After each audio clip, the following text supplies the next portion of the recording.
Vienas atrodo nebeteks Hovardo gaudyti, treniruotėje galėsite kartu palakstyti. Kaip šitas prisijungimas prie komandos jūsų nuomonės stiprins Smaragdą? Kol kas rinkinė, šneku apie rinkinę, sezonas dar neprasidėjo, pirmą rinkinę, paskui dėsim kaip bus. Dar gali būti iki tol, kol aš ten nuvyksiu, galiu aš ten jau nebūti. Viskas keičiasi, akimirks, nieks nieko nežino. Daugas priklauso, kaip komanda žais, kaip aš atrodysiu. Su rinkinė kol kas skaudimo neprasidėjo.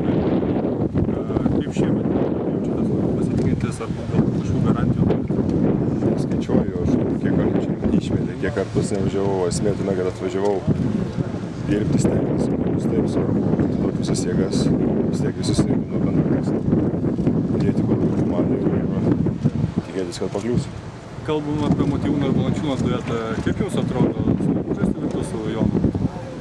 Dar neteko žaisti, tai jau bus gal proga pamatyti. Jei neiškirsiu, kol jis atvažiuos.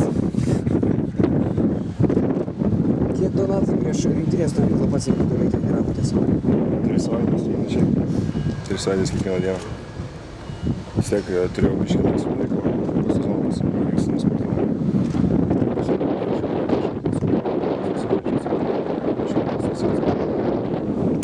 Pradėjau rinkti, pradėjau ruoštis. Ar kažką specialiai tobulinai ar tiesiog fizinė kondicija?